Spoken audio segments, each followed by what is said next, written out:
Welcome to this January 21st, 2025 City Council meeting. Katie, could I get a roll call vote? Yes. Councilmember Bentley? Bruns? Here. Flynn? Here. Morrissey? Here. Soha? Stuchel? Wolfram? Here. Mayor Pro Tem Palladino? Here. Eight present, Mayor. Okay. Approval of agenda. Does anyone have anything to add? Councilman Soha. Thank you, Mayor Pro Tem. I would like to add under new business, you should have the paperwork in front of you. Chief Hefner has asked for a police vehicle purchase. The reason why it wasn't included on Thursday is because this all came to him in the middle of last week. We had a public safety meeting a week ago and I didn't get the minutes in the agenda this week, but he didn't have a proposal for a car at that meeting, and then he got it 2 days later and asked us to have a meeting, which we just had this evening, and we voted to unanimously bring this before all council so we can discuss and see if we want to approve it or not. Thank you, Councilman Soha. Do I have a motion to add this item to the agenda? So moved. Motion on the floor from Councilman Soha to add patrol vehicle purchase, seconded by Councilman Morrissey. Any further discussion? All in favor? Aye. Any opposed? The ayes have it. That will be letter D under new business. Thank you. Anything else to add to the agenda? Any other changes? Councilman Soha. I know we're going to talk about it, and there's some errors about budget in it, but there were some documents that I gave to each of us sent to me via email about the airport hangar renovations and the airport budget. I'd just like those to be included in the packet under old business airport hangar repair at the end of the meeting, and then you're welcome to look at it and then we can talk about it or just ignore it. Great. Thank you, Katie. Could you add those under the minutes for old business B? Thank you. I don't think we need a motion on that. Do we? No. Okay. I move to approve the amended agenda. Okay. Motion to approve the amended agenda from Councilman Soha, seconded by Councilman Flynn. Any further discussion? All in favor? Aye. Any opposed? The ayes have it. Okay, public comments on agenda items only. Sorry, I don't think anyone has, did we put a packet out there of this? I don't think anyone has this, but you can comment on the police purchase as well. Otherwise, everything else you may comment on in the agenda. Hi, how you doing, Jeff? How are you? I wanted to make a comment about the airport, and after doing some analysis, after going through the meticulous paperwork that had various numbers skewing data back and forth, and I'm now talking to Ginger, I've actually found an extra $63,000 that I thought was going to be potentially being used for the hangar doors.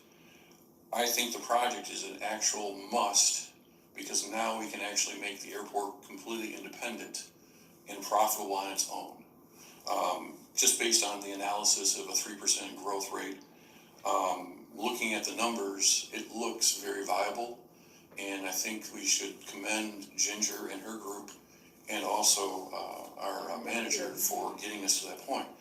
Unfortunately, there's a lot of misconceptions because I think of miscommunication in the packages and stuff like that. When you look at the numbers, there's a lot of multiple numbers for different things that I believe are the same thing. For example, I noted in the capital improvement for this year, it shows on page 65 that you're going to have $67,000 being spent, but on page 64 it's showing $115,000. So there's a lot of confusion to that, and I think a lot of people are looking at these numbers going, this is ridiculous, we're spending all this money. But when you really look at the situation, the money's been there, we're going through it, we're going to be profitable making these improvements because we'll be able to increase the rents.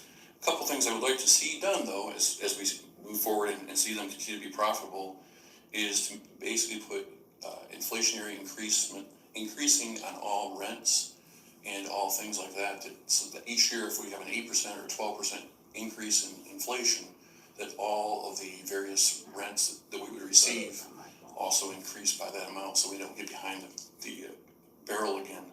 I would also like to see like a monthly monitor of the expenses Because I know, as we have all seen, like with 2020, things go crazy. We need to be able to stifle that, to be able to continue to have them be profitable. And I would also like to see all the funds put together. I know right now that the wages and a lot of the stuff is done out of the general fund. If we could put that all in one place so people can see the actual numbers and see the actual profitability, I think that would help the citizens go a lot longer without, bringing pitchforks in and screaming with it. We keep putting more money at the airport and nothing on the roads. I think this will help that process. Thank you. Thanks, Jeff.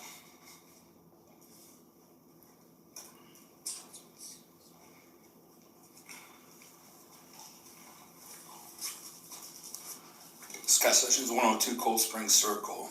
I will reiterate my public comment from the last Hillsdale City Council meeting, and that is to acknowledge the importance of the need to fill the vacancy for the mayor of Hillsdale.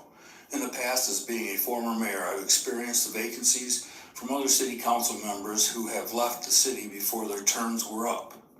It does create problems, especially when you have a city council member who steps down, creating an absent position on council and not representing the residents that they were elected to support. In this case, this time, it is the mayor and the mayor's position, which covers the entire city. Any absent on city council would be depriving the residents of full and proper representation to the city of Hillsdale. Not to deprive the residents of full and proper representation to the city of Hillsdale, I would ask each of you on city council to vote in favor of an election to replace the mayor of Hillsdale. Thank you. Thank you, Mayor Sessions. Oh, I didn't even start it.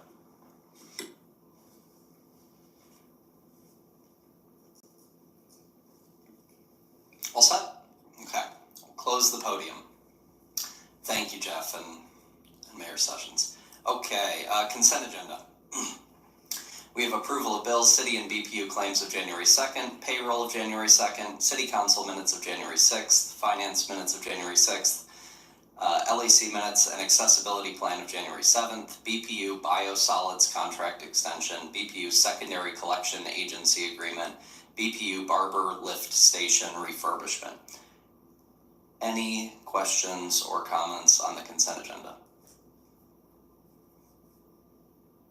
Do I have a motion to approve? Support. Motion on the floor to approve the consent agenda from Councilman Morrissey, seconded by Councilman Flynn. All in favor?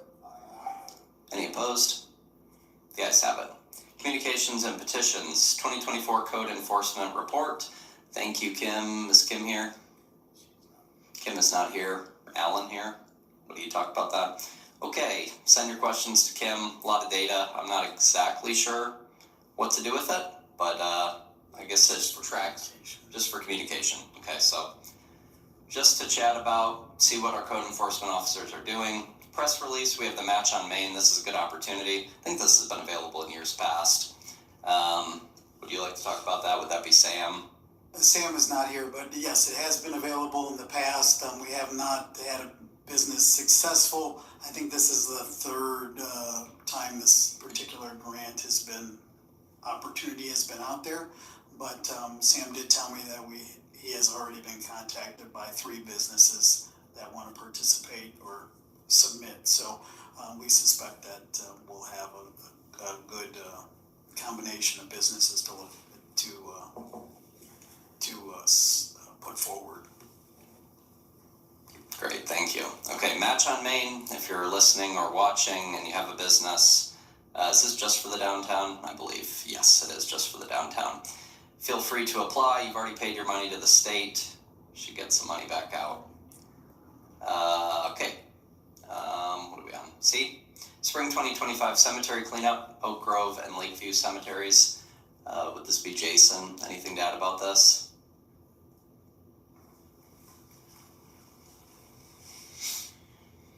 No, we schedule those dates so we can get everything out and to allow residents to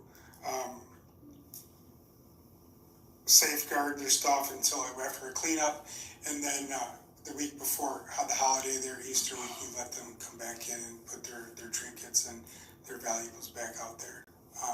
That's been going on for the last 3 or 4 years now. Not too many issues going on there, but definitely I do want to put this on the radio a little more and get that out there. There is some good stuff out there. I hate to see some stuff get thrown away, so I will be talking with Sam to get this out on Facebook as well. Okay, great. So if you have anything at Lakeview or Oak Grove cemeteries, pick it up before Monday, March 17th, and you can drop it off on or after Saturday, March 29th. Thank you, Jason.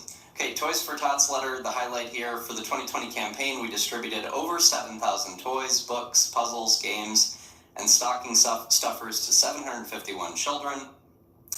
And what was the other thing? You can find them on Facebook at Toys for Tots, Hillsdale County, Michigan, to support their work, to see what they're doing, see pictures of their Christmas campaign. Okay, thank you, Pamela, for sending that letter. Any comments or questions about that? Okay. Shelley has, included some information, sex trafficking report data from the state. Do we have any comments or questions for Shelley? Or Shelley, would you like to say anything? Sure. Great, thank you. Good evening. My name is Shelley Hebert. I work at Hillsdale Community Thrift. I would like to thank Dave for giving me an opportunity to speak tonight about a very serious topic of human trafficking. To begin with, let's define what human trafficking is. Human trafficking involves the use of force, fraud, coercion to obtain some type of labor or commercial sex act. Every year, millions of men and women and children are trafficked worldwide, including right here in the United States. It can happen in any community, and victims can be any age, race, gender, or nationality.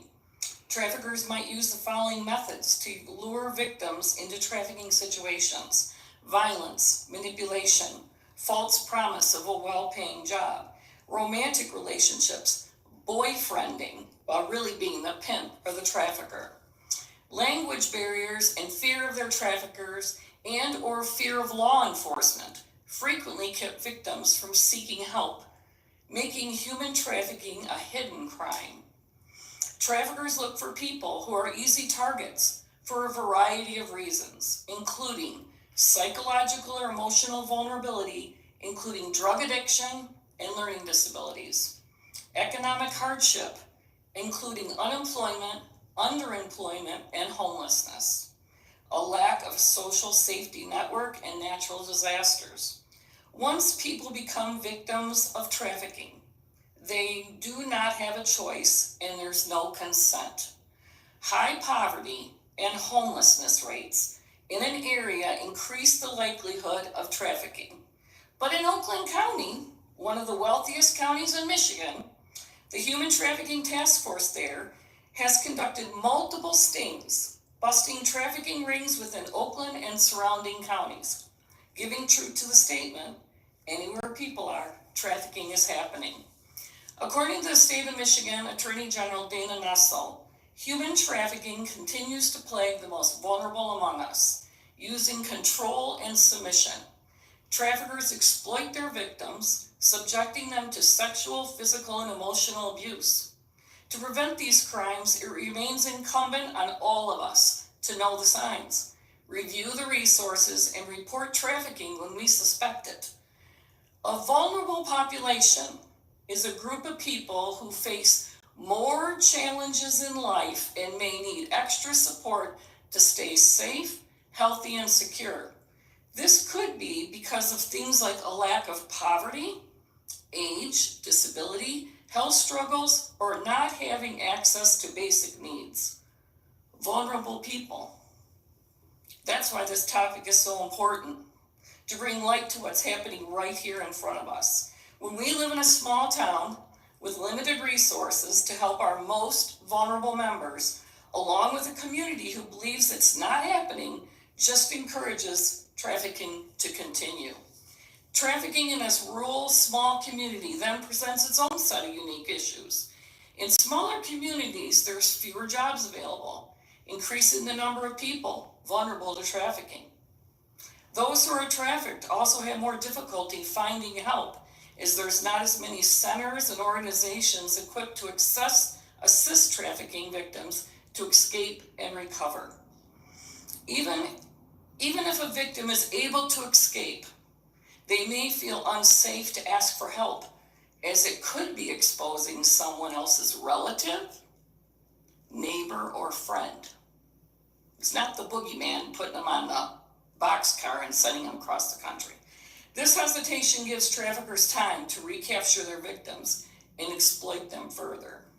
Truck stops are especially prevalent in more rural states, and since truck stops are isolated, they are convenient places for traffickers to prostitute their victims. They're also often the pit stop for traffickers who are transporting their victims to the larger cities for larger events. For example, the North American Auto Show that's taking place in Detroit this week. Because police officers, social workers, and emergency personnel are often not provided with training on identifying and responding to trafficking situations, it's relatively easy for traffickers to remain undetected and continue their horrific work. Human trafficking is the second largest and fastest growing criminal industry in the world today, second only to drug trafficking. Human trafficking is worth an estimated $150 billion. One of the largest growing criminal activities across the globe, human trafficking generates revenue through trade and selling of human victims. This pervasive criminal activity has become an issue in Michigan as well. Human trafficking in Michigan involves both sex and labor trafficking in both the U.S. and foreign nationals. There are several reasons why Michigan may be attracted to human traffickers. Number one, the agricultural industry. We have such a large agriculture industry that attracts many immigrant laborers. Perpetrators take advantage of this to exploit laborers and subject them to labor trafficking. Number two, a significant percentage of population has high-risk vulnerabilities. It is estimated that 25% of children experience homelessness every year in Michigan, 25%, according to the data from the National Center on Family Homelessness. Homelessness and poverty are the pathways for entering kids into trafficking. In some cases, these minors will engage in what's known as survival sex to get basic necessities as food and shelter, and also discussed by the Michigan Department of Health and Human Services. The proximity to borders, the closest to Canada, might facilitate trafficking, as victims can be easily transported there to the United States. And Michigan's extensive network of highways and transportation systems, unfortunately, provides an efficient route for traffickers to transport their victims rapidly. This harsh reality is something we cannot overlook. With our well-connected roads, traffickers find it easy to evade the law enforcement, constantly staying one step ahead. These criminals exploit our infrastructure, shuttling victims from one location to another, complicating efforts to track and intercept their operations.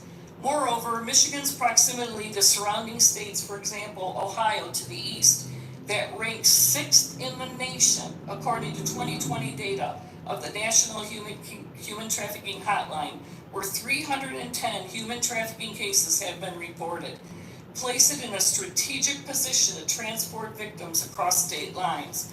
The National Human Trafficking Hotline tracks important data regarding the state of human trafficking across the country, including Michigan.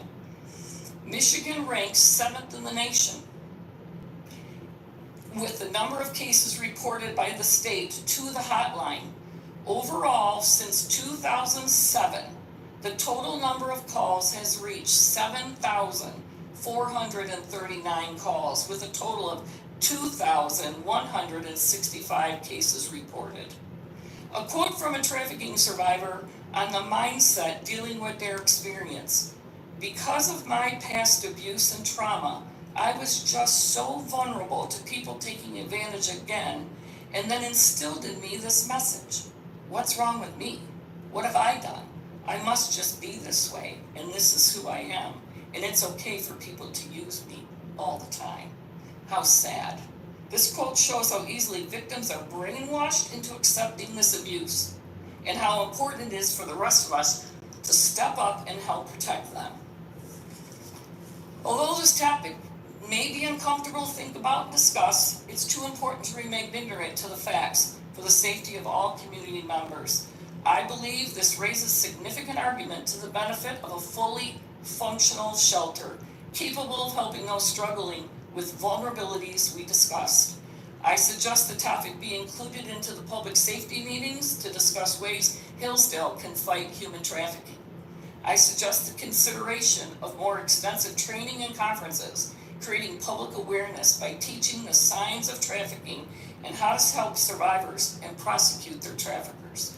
I also encourage you to listen to the County Commissioners meeting from January 14th. Prevention Specialist Chris Firestone spoke to the commissioners about the data collected, reporting heartbreaking statistics of our local and middle high school students.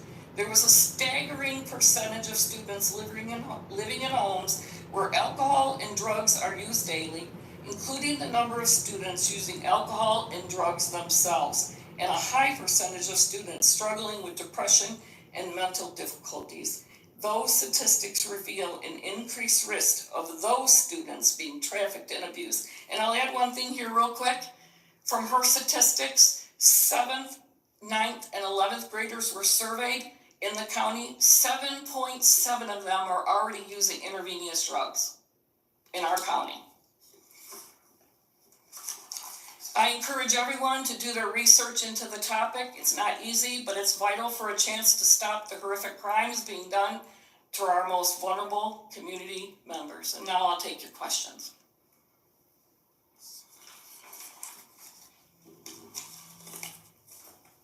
No questions. Okay. I was going to ask, but I think you covered it. I was going to ask if you had any statistics that covered Hillsdale County. Yeah, go to her page or go to the county commissioner's page. She spoke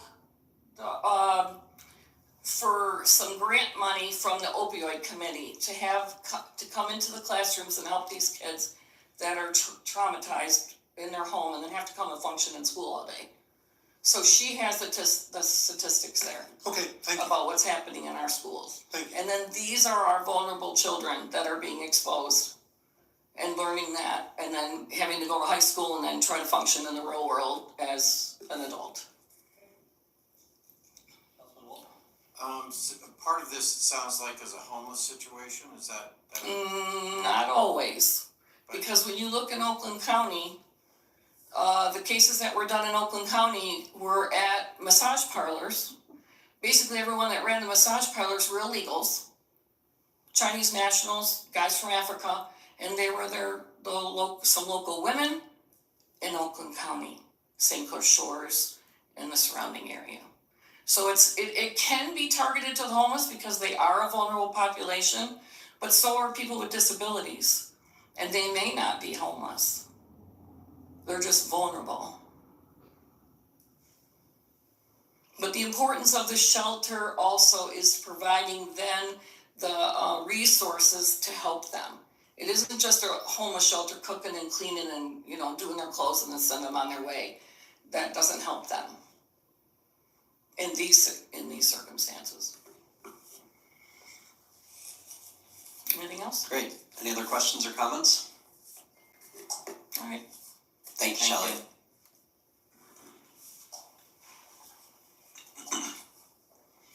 Commissioner Ingles, you have an update for us? I do. Thank you.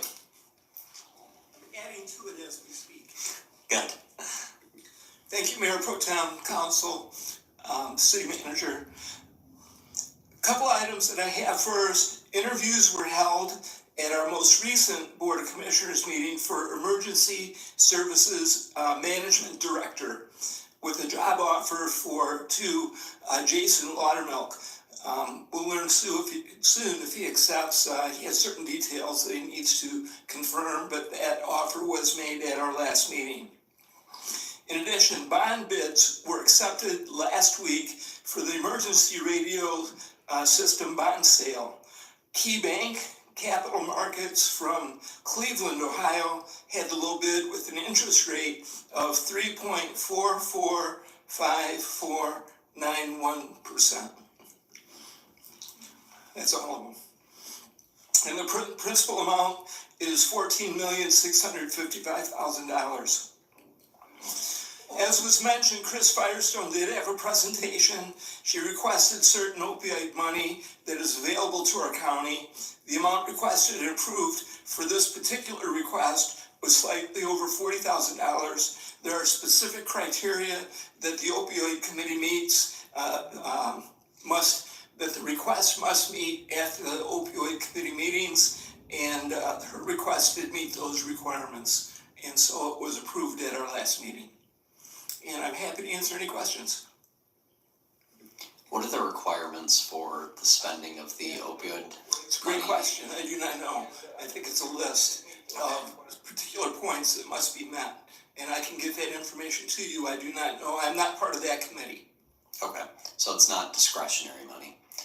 Correct, Totally, no. not totally discretionary. Do you have to spend it by a certain date?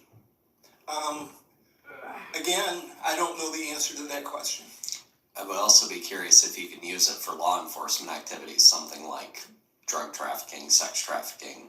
Been talking about a specific drug task force or something like that to address some of these issues. Absolutely. If you have items that you would like to request, you can get those to me. I can get them to the opioid committee. I'd be happy to do that. Any questions? And then in the course of doing that, we'll all learn the requirements. Thank you, Councilman Flynn. Yes, Just a question for Commissioner Ingles. Could you update us? I understand that there's discussion regarding the County Planning Commission. Could you kind of give us an update There was on a how that's motion, going? yeah, there was a motion to repeal the planning commission at our last meeting. That repeal was denied, and so the vote did not approve the repeal. And the wording's a little, confusing, but the planning commission is in place and will remain. Do you happen to have a list of the vacancies? I know the county has stricter requirements about who can serve based on their qualifications, but I wonder if we could advertise here for you if you have specific spots that you I'll can get that fill. for you, yes. Great, thank you. Any other questions or comments for Doug? Yes, Councilman Soha. Thank you, Mayor Pro Tem. Commissioner, do you know about what time on the 14th, how long into the meeting, what Shelley mentioned is from the 14th? Do you? It was in the beginning that had the standing order, so I would say 9:10 to 9:30-ish. Thank you. Thank you. Anything else? Great, thank you, Commissioner, appreciate it. Yeah. Okay, no introduction, adoption of ordinances, old business, mayor vacancy election. Okay, so last time we were missing a few folks. We decided against the May election because the filing deadline would have only given candidates till today. Okay, so pretty short window to get the word out if people wanted to run. So now we are considering an August election. I don't know that we need to talk about it in theory anymore. Does anyone have any, or regarding the charter, does anyone have any comments on this? Councilman Flynn.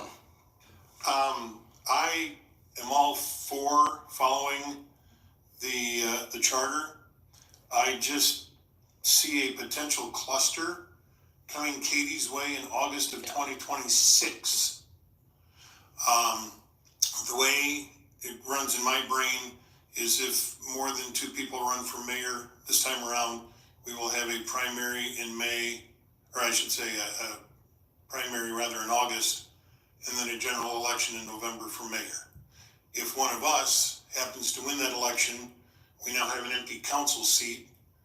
We will then have a primary in May of 2026, possibly if more than two people run for that council seat, since charter says we have to fill it.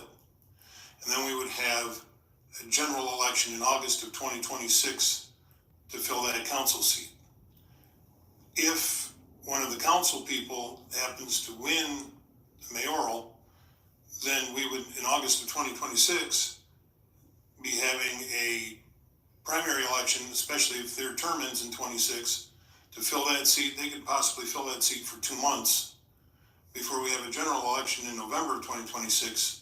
So I just kind of wanted to, unless I'm completely off track here, but it just sounds like, we got a lot of elections coming up, which, again, I'm all for following the charter and I'm all for having these special elections, but just kind of wanted to put that out there that over the next, unless I'm totally mistaken, Mr. Lawyer. But first of all, you're supposed to follow the charter because it is the Right, charter. right. But second of all, that only occurs if someone who is a sitting council member runs for mayor and is elected. Correct. Otherwise, you don't have that. Right. I didn't want to call it worst case scenario, but I just wanted to get that out. Well, yes, that's the way it's designed Okay. to work. Okay, I just wanted to get it straight in my head, and I appreciate that. Now it isn't as big of an issue in terms of 2026 because the August election is already going to be a primary election. It's gonna be, there's already going to be stuff on there, so the city clerk would still have to conduct an election in August of 26 and in November of 2026. So that isn't as big that isn't a particular ask because there's already going to be stuff on the ballot that has to be voted on. I think just the confusing part come August of 2026 is you've got two people running in the general election side to fill that council seat, and then you maybe have 3 or 4 people over here that are now running for that council seat come November. So you're having a primary for these groups or these people, and you're having a general election for these people for the same seat. Does that make sense? Yeah, I'm not sure if one of us wins the mayor's seat, there's no way to fill it because the August election is a primary for that election. I don't think you could have a general election for the council seat the same time you're running a primary election for that council seat. So I think we're gonna have 8 people regardless if someone up here wins. That's where I was confused a little bit, so.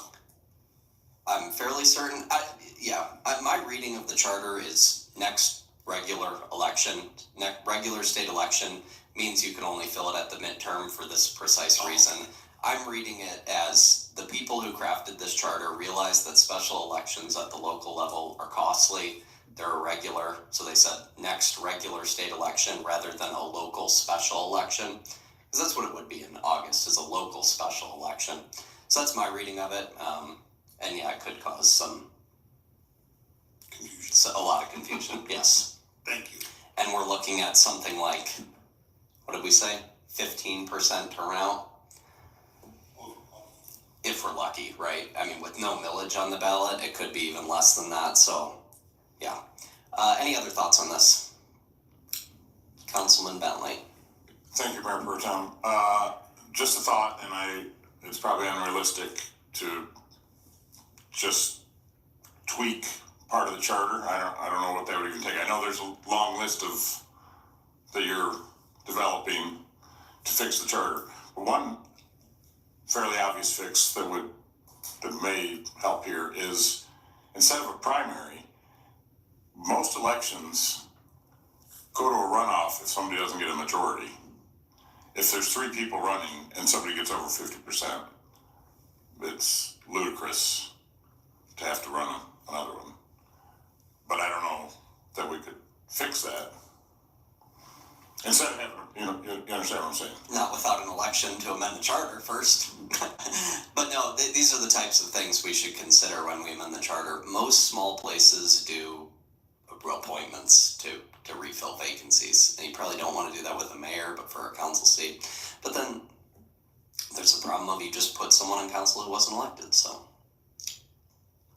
Yes, any other thoughts? Yes, Councilman Soha. I can see how reading next regular state election could be interpreted to mean the next election that the state runs.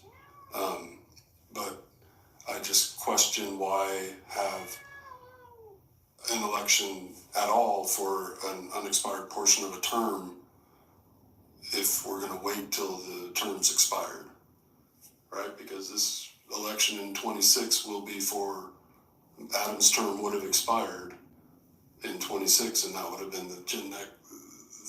so the unexpired portion of his term will never be filled because if we don't have an election for mayor in And I'm also of the opinion I would prefer to have a 9-person council than an 8, if at all possible, because that way, if something fails, it's definitive 5-4, it's not a 4-4, there's no question mark. So I'm gonna vote to have a special election in August. Okay, sounds good.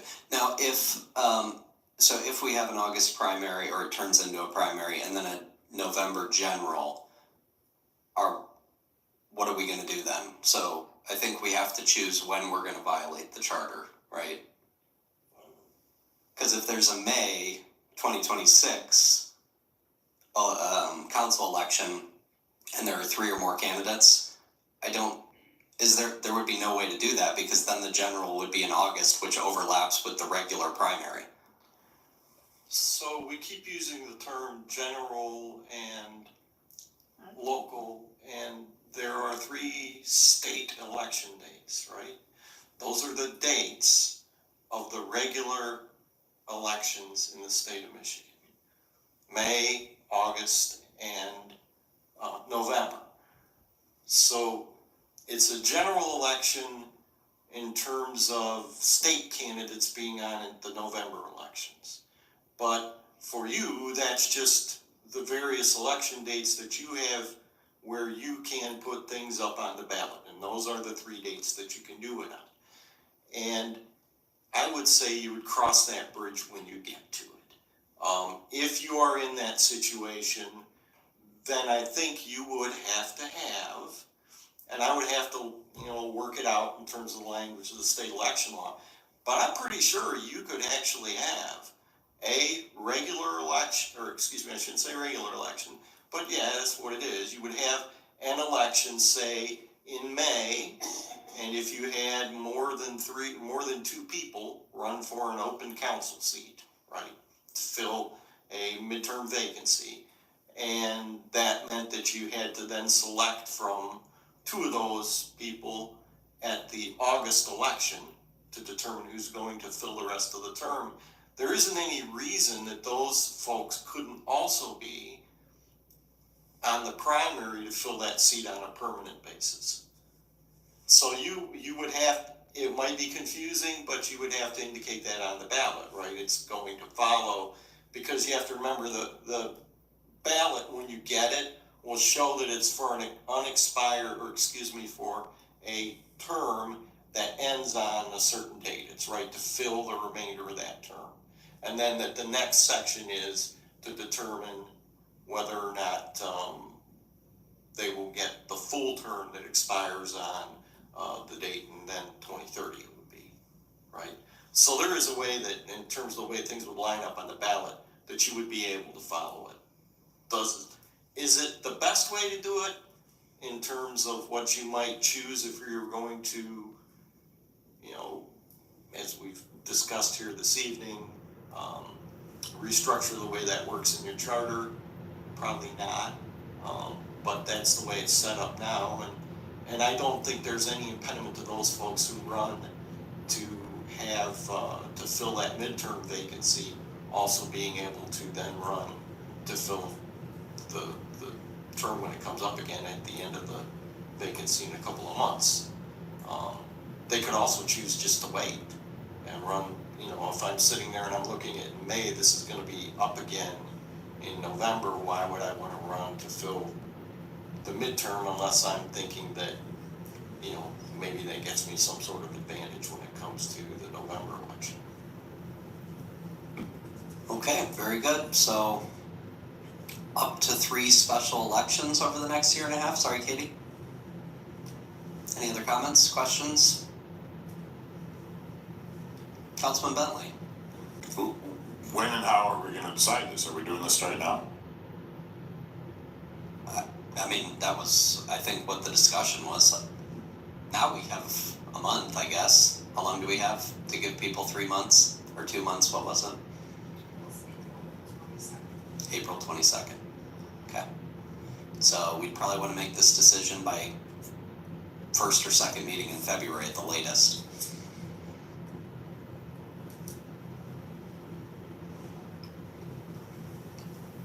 Yes. Yes, Dave. If I may, Mayor Pro Tem and Council, I don't really think there's a purpose in waiting, because the charter says you shall. At least we can get it out there and get it promoted for those who want to put their names in the hat, so that we don't wait to the last minute. This last one, as was indicated, would only have gave folks about 2 weeks to get their names, which was pretty short. But, yeah, that's just my opinion. Councilman Flynn. I would make a motion then that we, set a special election, to fill the mayor's remaining term of office. For August 5th. In August, yes, I'm sorry, in August. On August 5th. Motion to set a August special election for the mayor's seat, by Councilman Flynn, seconded by Councilman Stuchel. Any further discussion? All in favor? Aye. Any opposed? Roll call vote, Katie? Okay, Councilmember Bruns, No. Flynn, Yes. Morrissey, Yes. Soha, Yes. Stuchel, Wolfram, Mayor Pro Tem, Yes. and Bentley. No. 6 yes, 2 no, approved. All set, thank you. We will have a mayor election in August. To be determined, we will know April 22nd, whether that is a primary or maybe the day after. So Katie can tabulate the petitions. We will know whether that is a special or a general election. Excuse me. There is no possible interpretation where this is a regular election. I'm sorry, I don't see it at all. Pretty sure we just violated the charter. Okay. Airport hangar repair. Okay, so this is a discussion of last time. We are talking about spending $105,000 to fix up the hangars, the T hangars and the corporate hangars in-house. We talked about this at Public Services, got a lot of data, looked at what the rents will be afterward. Did everyone have a chance to look through that? Any comments or questions? Yes, Councilman Flynn. I just have a question for Ginger. I see she's here tonight. Thank you for coming. I hate to use the phrase fudge factor, but with fires in California and hurricanes in Florida and all that other stuff, the price of plywood and lumber goes up and down and it's all over the place. Are these numbers to repair everything pretty solid, or are we gonna have somebody come back and go, you know, they had a hurricane in Florida and now the price of a 2x4 has doubled? Well, first off, good evening, council, city manager, and mayor pro tem. There's a crystal ball that, we don't have.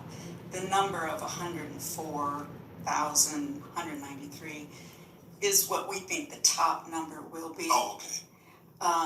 Steve is our line manager. He's been all over these hangars, put all these numbers together.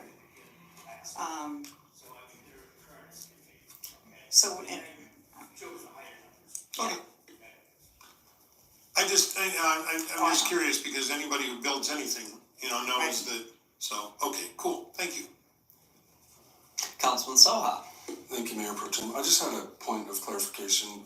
I know we're gonna consider voting, or we're gonna vote on should we do the repairs or not, which I'm in favor of. But I saw, are we taking any action on the rents or is that? Yeah, I talked about that with Dave, and I do think because it's part of the fee schedule that we should have a vote on it. I'm not sure if we have in the past, but I think whenever we're charging citizens for anything, we should, or anyone for anything, we should have a vote on that. Does that need to be, do we need to put that as new business for next, or is that something we could take action on this evening? Yeah, it's not an agenda item, so I think we should probably add it separately. Any thoughts on that? So what are you talking For the increased fees schedule for the hangars. Okay, and those fees wouldn't be increased till the hangars are Completed, fixed. correct. Yeah. So, yeah, we could do, then let's, I would ask then, Mr. City Manager, if we could put that on next agenda if we can't take action tonight. Well, in the summary, I do put, last sentence of the first paragraph, repairs will allow the airport to increase rents and provide for an 8-year payback period per option 2 in the attached spreadsheets. So I was, we did allude to option 2, which corresponds with what the Airport Advisory Committee had suggested when they had met. So whether we do it at the next meeting, I think we have the opening that it could be done as part of the motion. Councilman Soha, are you referring to like inflationary rent increases or are you talking about? That too, he's talking on page 63 just about the initial rent increase. I think everyone wanted to do the inflationary provision at public services. So yes, we could add that in too. I don't know if we need to write a policy for that or just maybe put it in the fee schedule. It would need to be in the rent lease. Okay.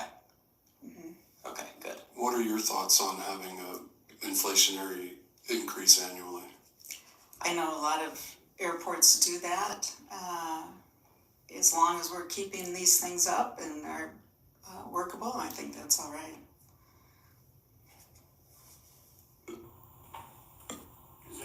Is that something that pilots and corporations, I guess, expect and budget for?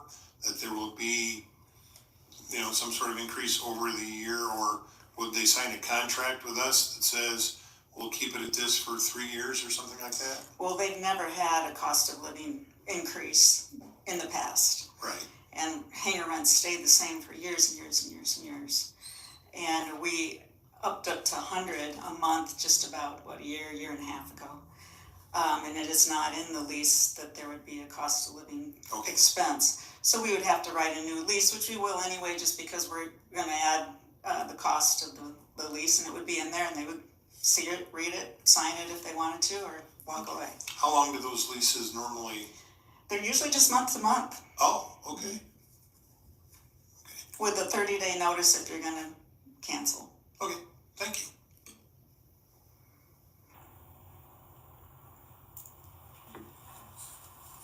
Okay. Yes, Councilman Soha. Thank you. I'm sorry, just for clarification, weren't there, I'm having a hard time finding it. There was 2 options, correct? Oh, there it is. 63. Yeah, thank you. So why does the city prefer option 2 over option 1 when option 1 would grant us increased monthly revenue? I'll start that off, and Ginger, you can jump in. And if you remember, council, I actually threw out option 1 at the previous meeting. But since that time, the Airport Advisory Committee had met and discussed the rents, and their recommendation actually was option 2, Ginger was at the meeting, so she could probably expand on that. Yeah. So that's why I changed the summary to option 2 was based on that recommendation, so. Yeah, the majority of them agreed that if we went to $200 a month on those T hangars, that we may not be able to rent them. I know you hear bits and pieces out on the internet and stuff, oh, you can rent those for $200. But doing the research on the hangars that are kind of local to us, as far as Marshall charges $150 a month. Sturgis, $150 a month. We have Adrian at $100. Their nicer ones are $120, and Coldwater charges $90 for ones that are similar to ours. And I've seen theirs. Theirs are better than ours at $90 right now. So to go to 200, we may not be able to rent them. So why not start at least at 150? What's the payback period for option 1? Option 1 or option 2? I think option 2 was in the packet at 8 years, right? So then it would be about 4 for option 1, 3 to 4. Yeah, it would be Right. 4 with the increased revenue and about 8 with the increased revenue for option 2. That's assuming we keep them all rented. Right. Correct. At Correct. Right which now, we probably will keep them all rented based on your assessment I think so. at the option 2 level, but maybe not, maybe at option 1, right? Is that what I'm hearing? Correct.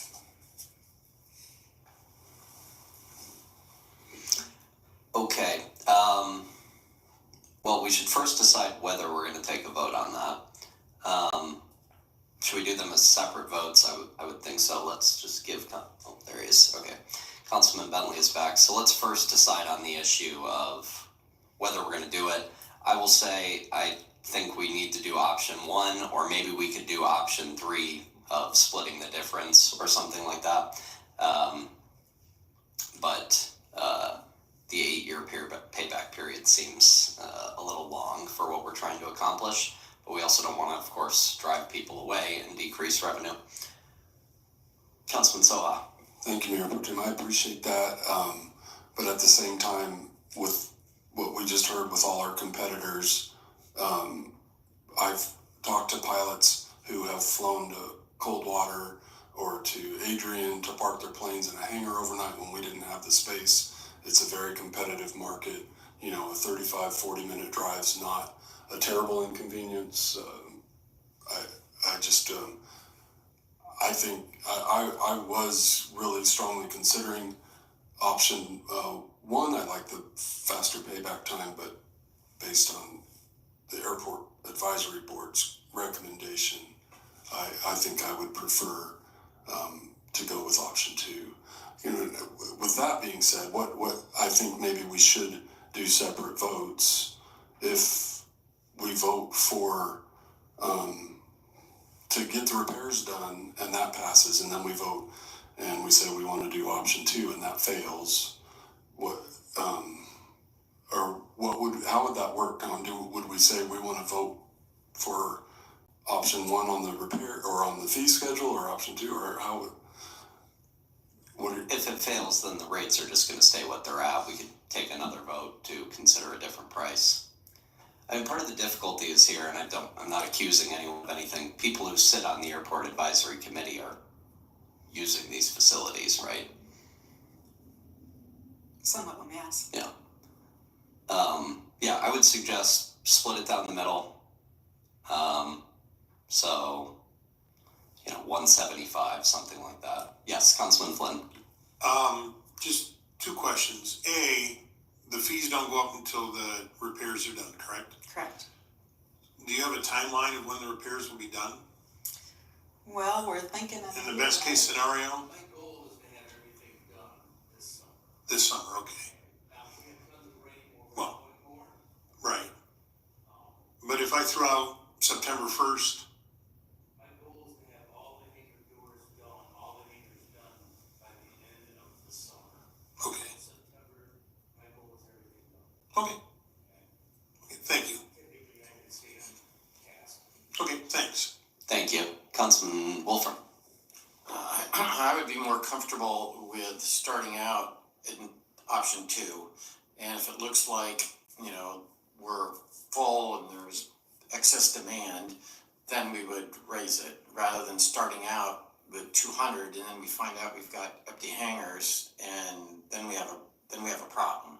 So we could, if option 2 works, it may be that we'll find out that we can raise it to 200, after a year or whatever.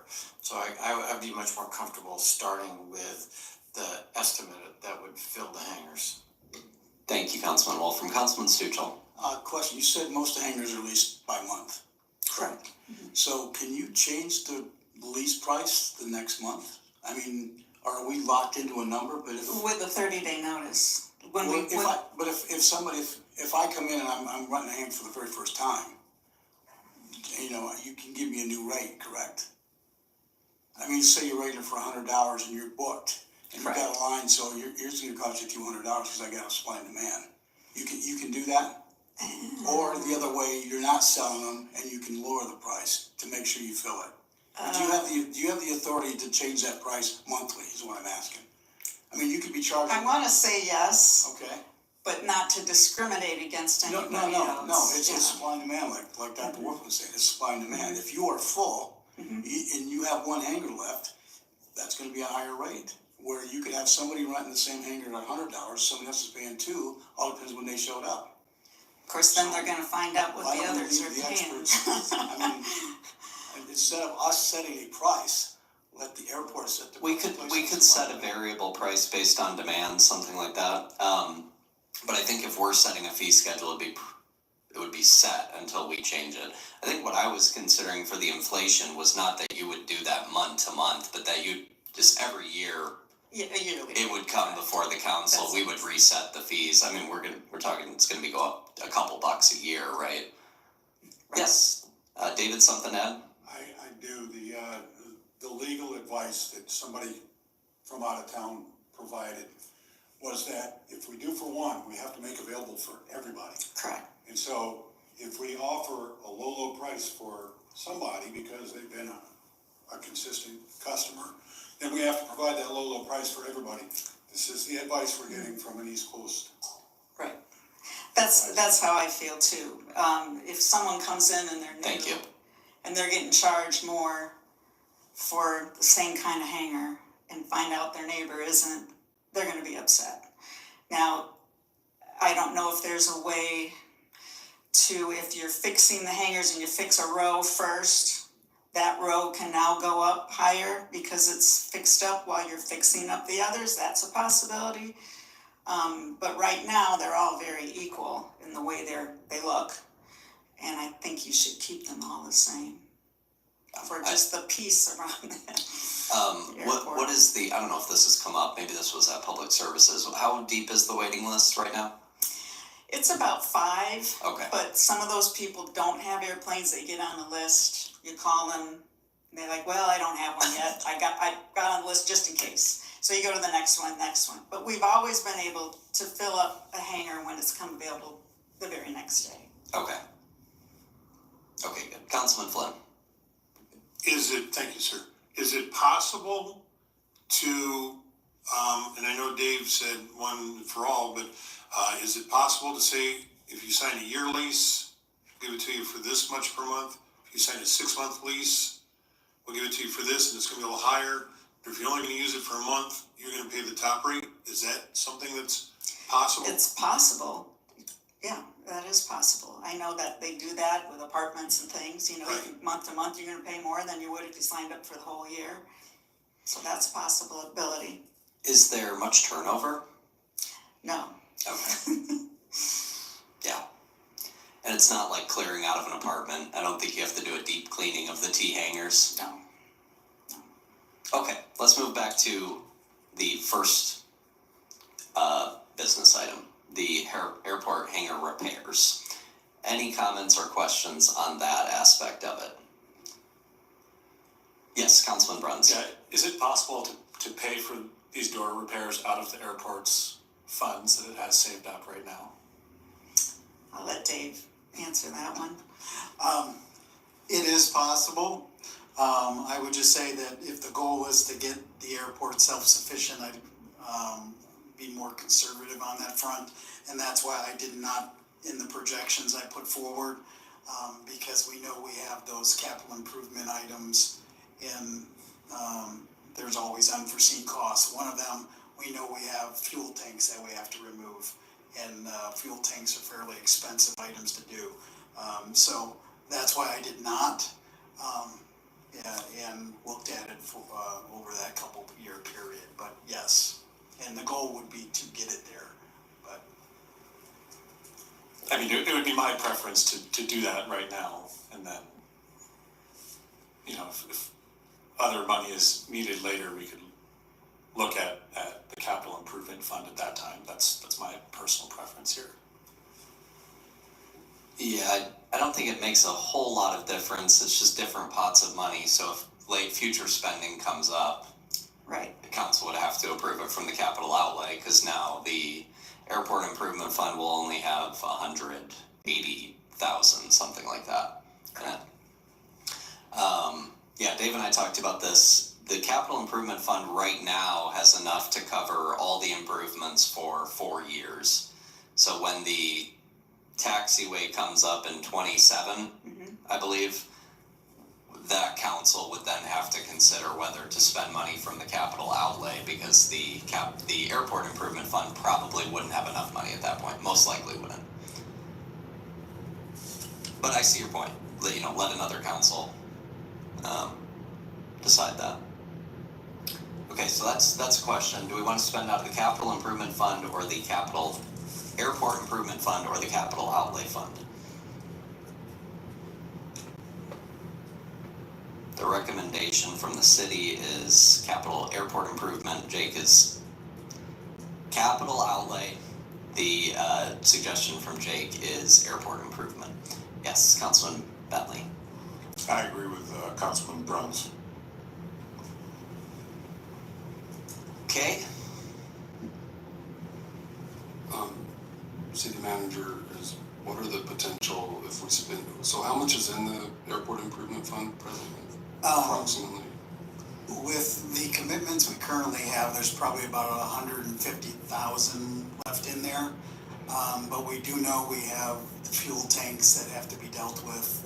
Don't know exactly the timing of that, or the cost at this point.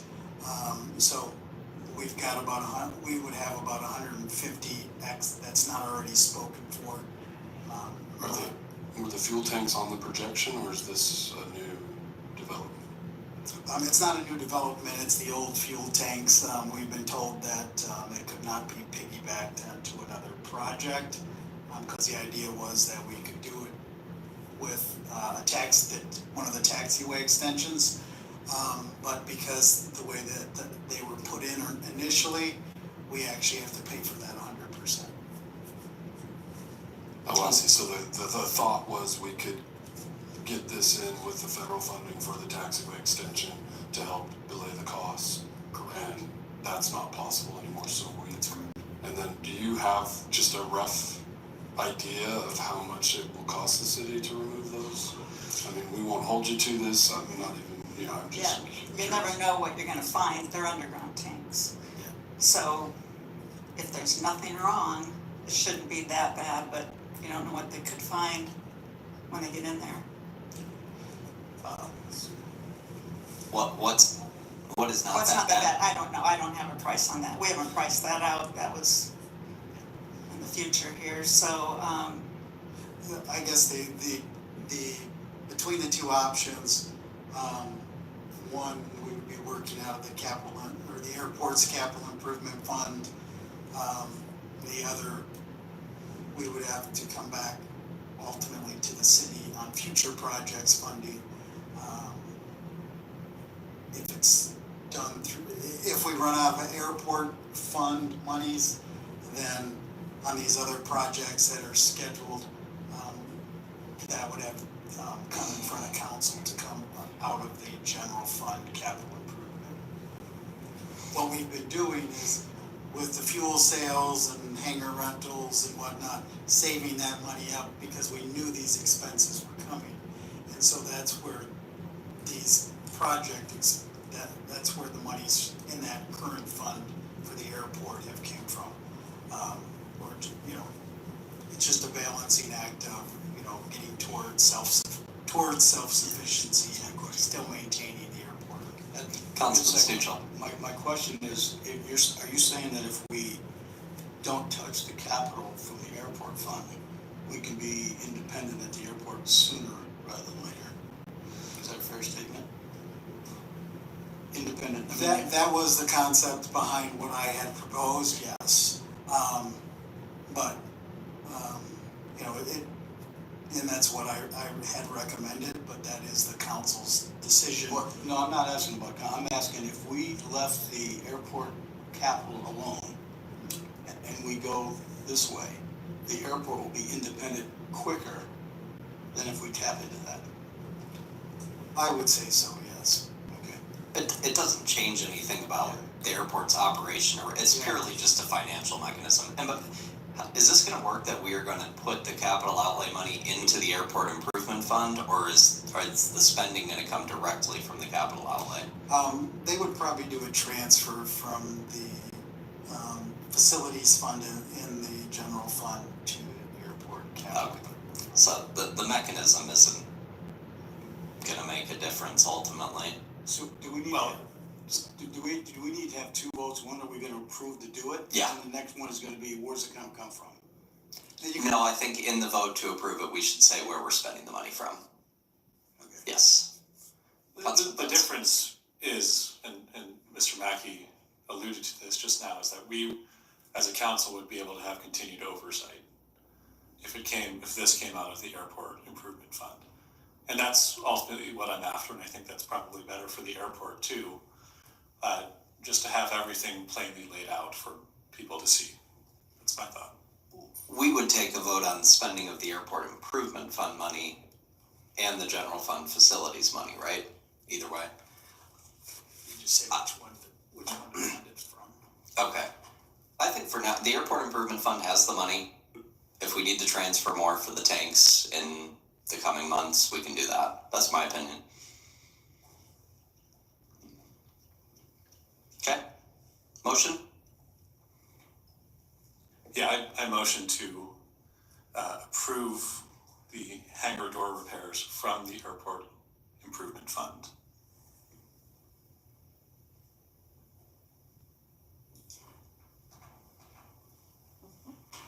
Okay. This isn't the vote to fund it, it's where it's coming from. Both. He's saying fund it from the airport improvement fund.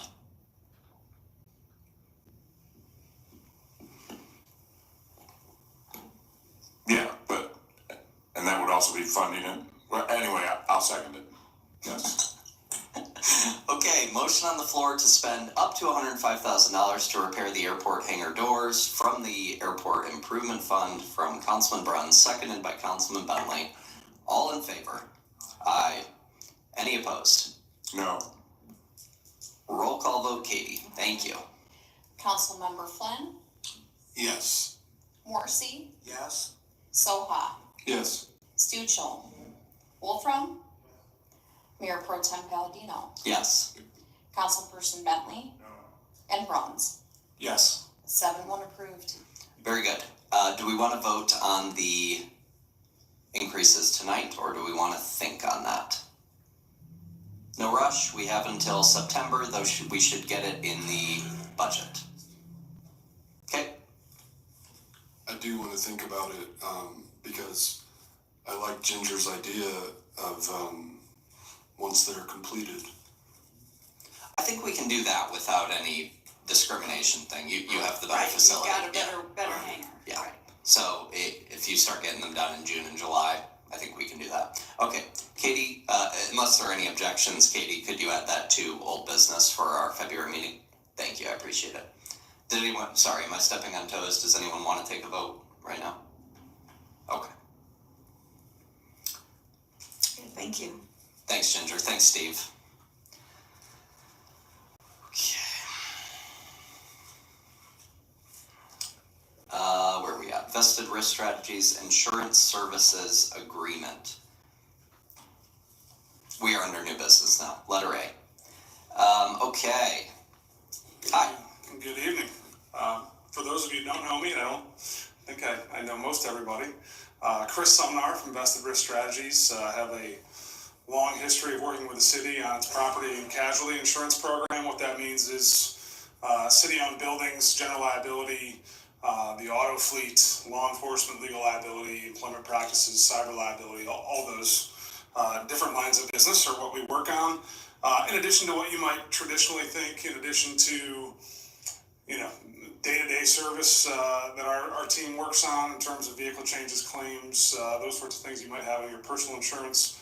Also do a fair amount of consulting and advising as it relates to, especially contracts. A few things that came up in the last year, just from to give you a little bit of a stewardship report, is we worked with the rec department to put together acceptable sexual abuse training, as you guys ultimately voted on and know, so that we could get an increased limit on the sexual abuse liability that the city carries.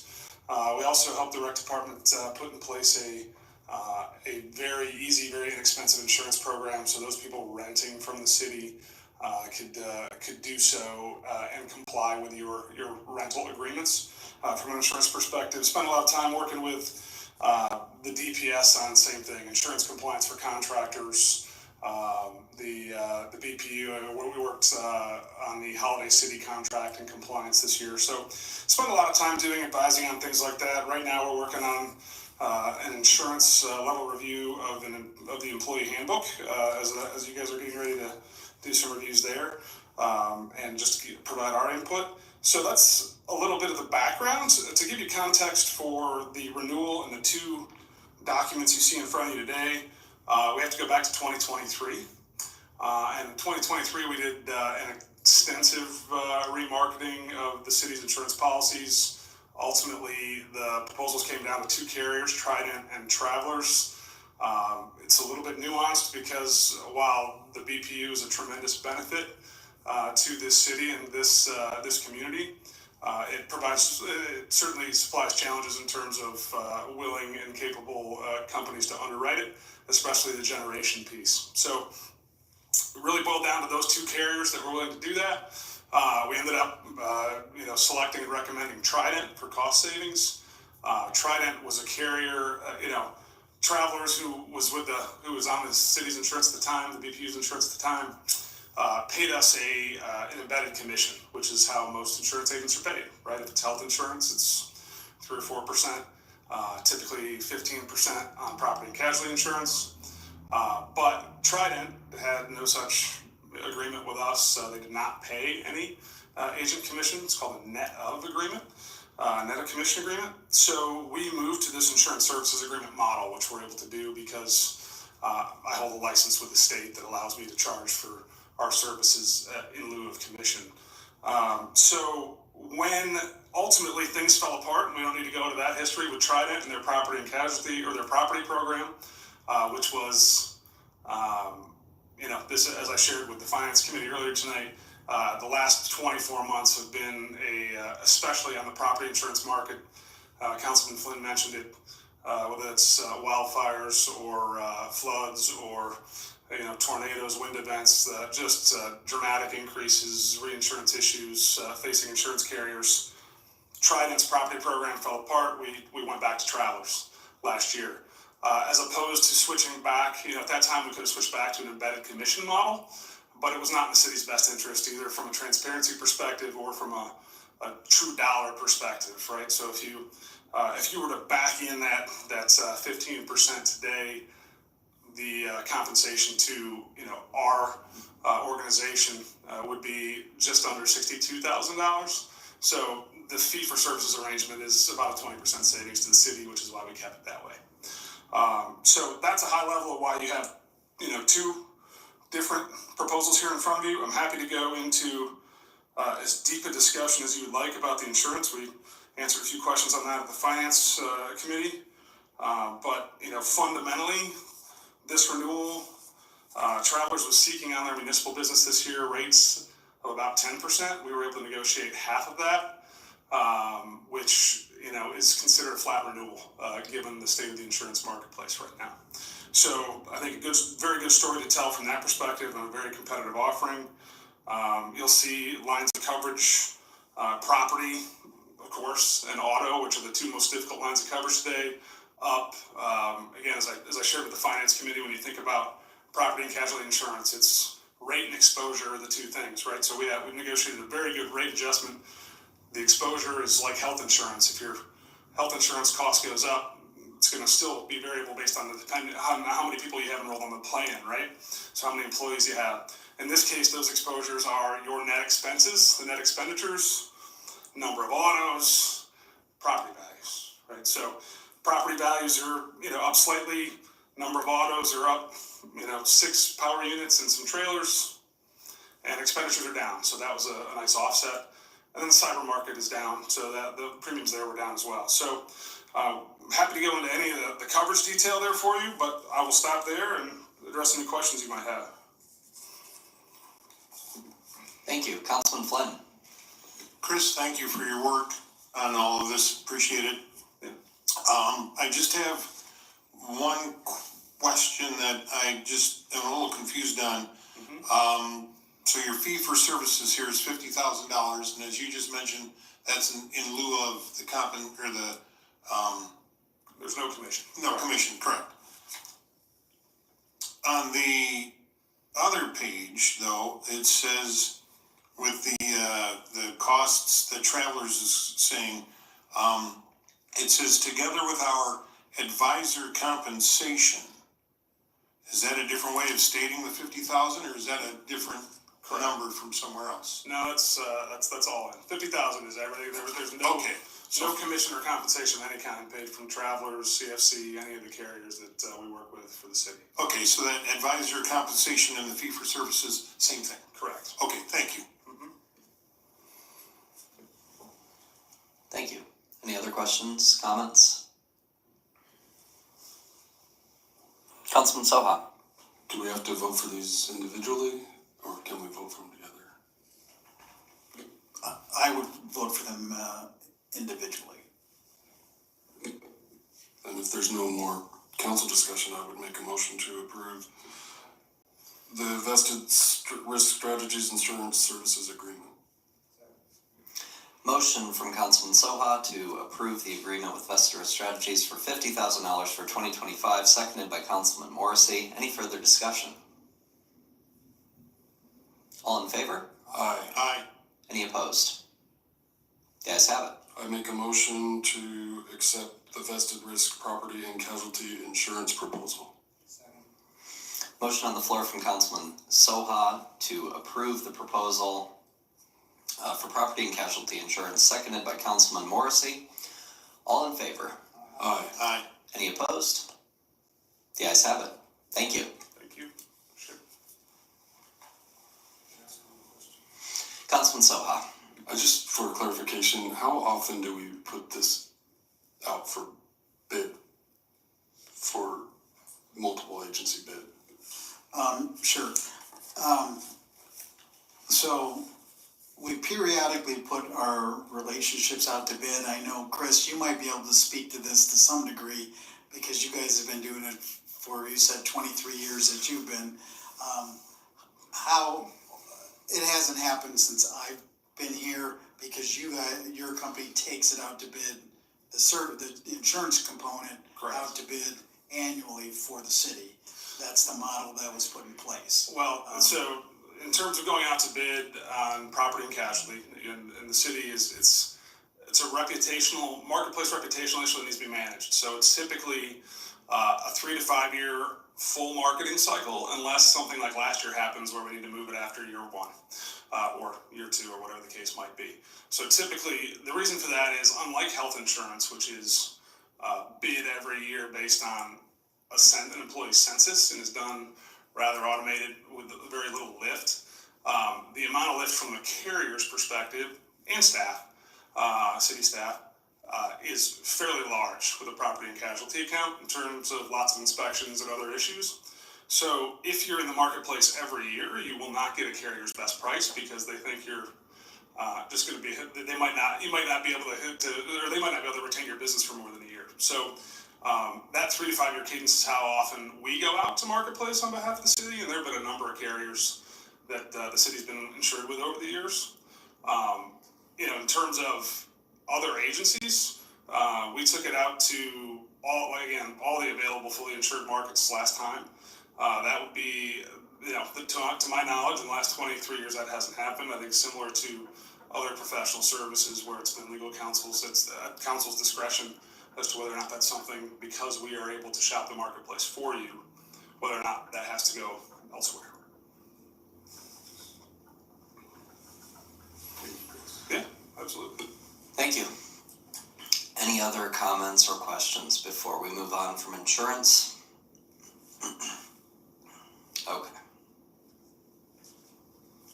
Dial-a-Ride annual funding. Mr. Blake, thank you. Thank you. Each February, the city of Hillsdale submits an application to the state of Michigan Department of Transportation, MDOT, to apply for financial assistance under Act 51 for the public transportation known as Dial-a-Ride. attached is a resolution of intent required by MDOT as part of the application process. The resolution outlines the anticipated balanced budget for the 25-26 fiscal year of $401,907 and the projected funding sources. The budget is similar but not necessary to the same budget that we'll review and pass this summer, in June. As it covers a different fiscal year, this is under the state fiscal year, October 1 through September 30th instead of June 1 through July 30th. It is anticipated as of right now that we'll receive 18% operational cost from the federal sources and 30.5895% from the state. The remaining 51.4105% will come from local sources, i.e. ticket fares, advertisement, and the general fund. The resolution also appoints myself, Jason Blake, as the Public Service Director, as the Transportation Coordinator. Staff recommends for council approve the resolution as presented. Thanks, Jason. Thank you. Can you remind us what percent or what dollar amount the state paid last year? So the state paid last year, it was at 34%. So it was a $4,000 more than they're doing this year. So you're looking at $127,000 last year from the state grant, which the year before that was actually about $157,000. So we lost 4% this last year, and then the year before that we lost 6%. Okay, I just wanted to highlight that so that everyone knows what the state is doing to us. As inflation is ramping up, they've cut our transportation funding by $35,000 over the past 2 years. Just so everyone knows what is going on with this dial-a-ride fund. That's, yes, Councilman Flynn. Could you explain the reason the state is dropping the percentage? So the first year, and it's been very frustrating to an extent, if I may back up. These reimbursement numbers I've already changed twice since I've been working on this back in December. It came out as 34%, and then it came back as 30%, not even 2 weeks later, as I already had stuff prepared. So 2 years ago, what I was told is a lot of it was COVID funds that helped to increase the reimbursement rate. Well, those funds ran out, but it was not said or being transparent or funneled down to the municipalities. So as last year's everyone made their budgets, 2 months later, actually it was already approved through the resolution of intent that, hey, we made a mistake, we forgot to publish this out after we already got approved, and then we clicked that hit. Same thing this year, these numbers are not fluid. They're not static by means, they're just fluid numbers is what I've been told. This year, the same thing, and there's money, what's left at the end of the year is what we have to operate on. Thank you. Thank you. Any further questions, comments on this? Yes, Councilman Zaha. Just remind us what usually comes out of the general fund to help complete the budget. So if I may go to this next page here. So with this year, we are attempting to do some advertising, another fare increase as well. So on average, about $148,000 come out of the general fund. I've seen it up to $156,000 out of the general fund.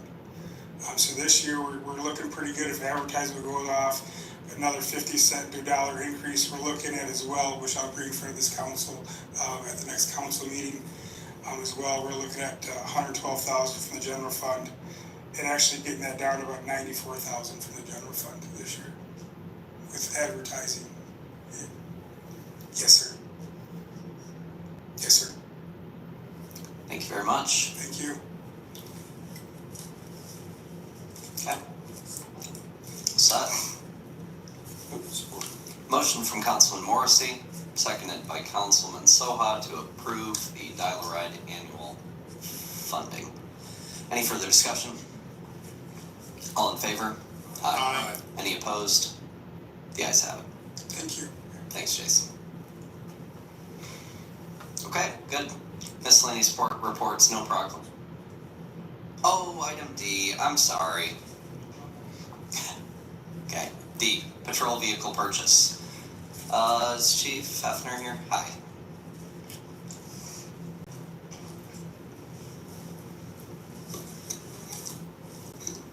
Good evening. Just for some historical data, we had a public safety committee meeting about this vehicle purchase 2 weeks ago. I was able to obtain no purchasing information this year from Ford or General Motors. I did get some paperwork from Ford. It had 0 numbers again for the second year in a row. We talked about this last year.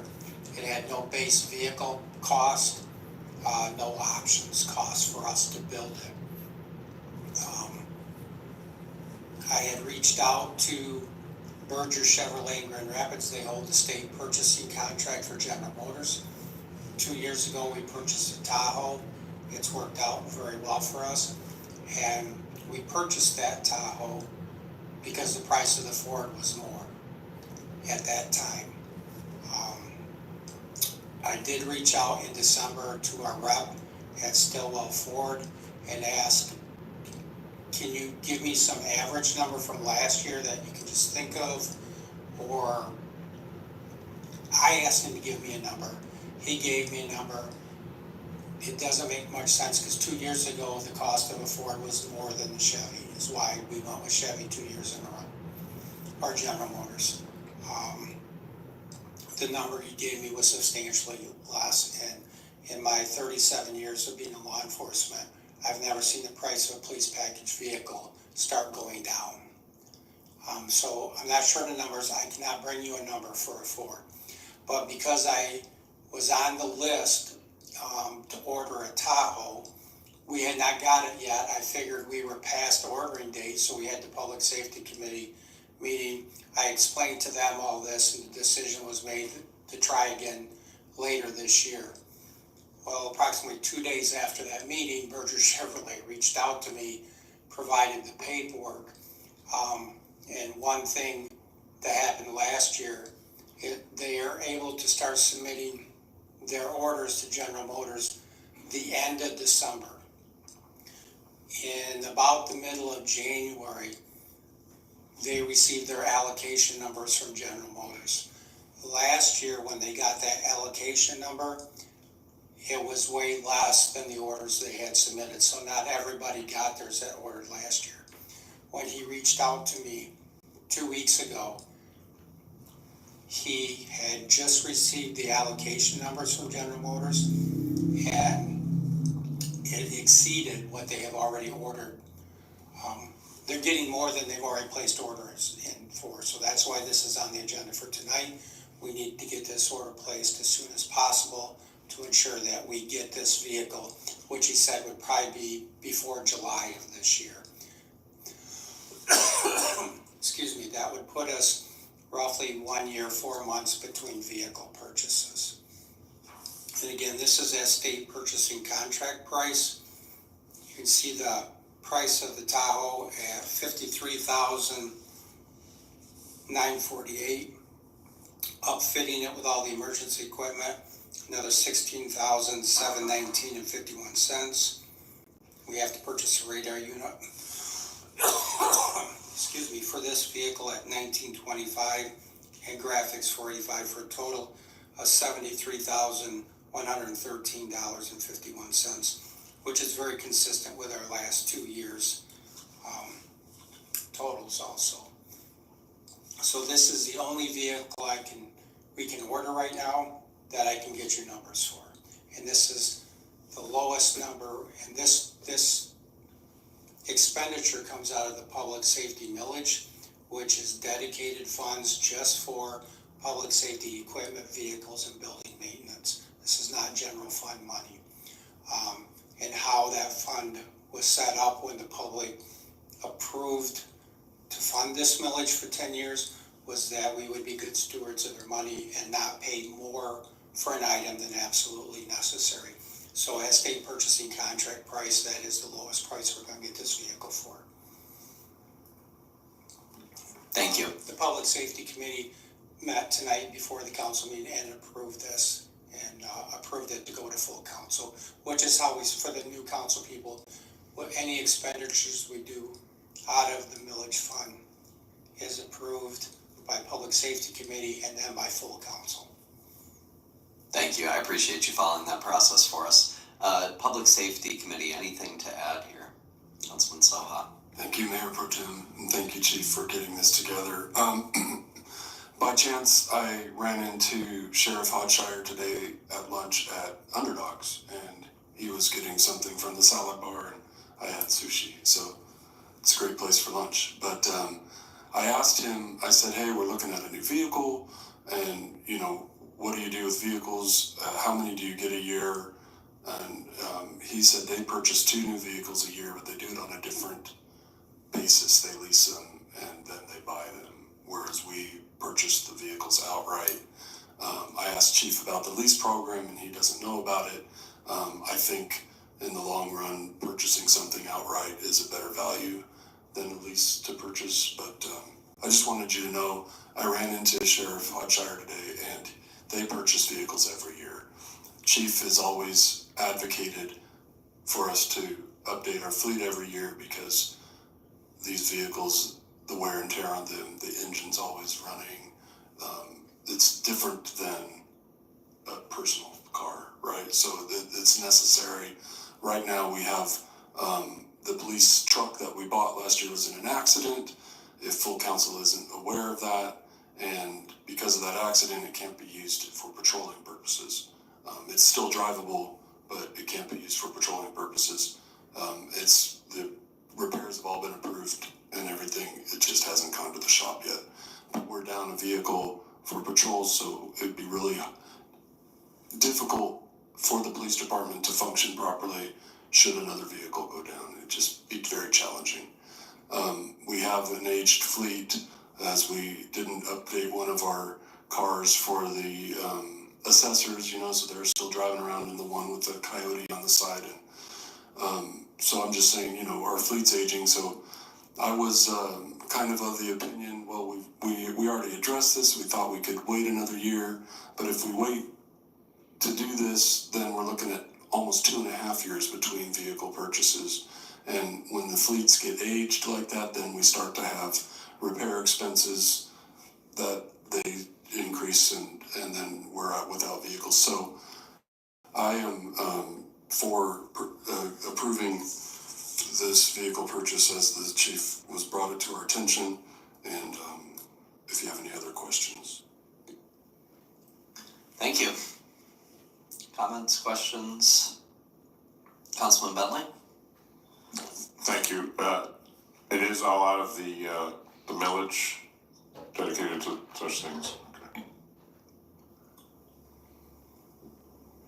And you need to submit this order now?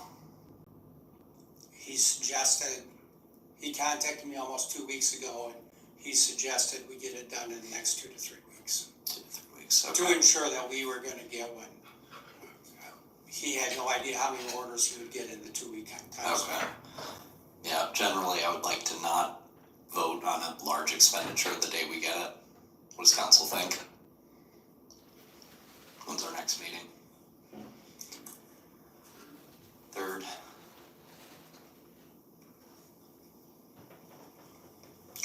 Okay. Councilman Wolfram, yes? I do think that to ensure that we actually get the vehicle, it sounds like we should probably make the choice tonight.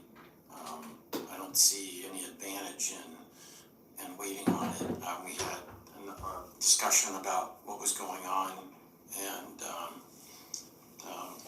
we have our chief councilman over here explains why we needed to do it, and so I would like to say that I would like to go ahead and approve the thing. Thank you, and no more bids, quotes coming in the next few weeks? No, we don't do bids for public safety millage expenditures, we just do lowest price, which is state purchasing contract.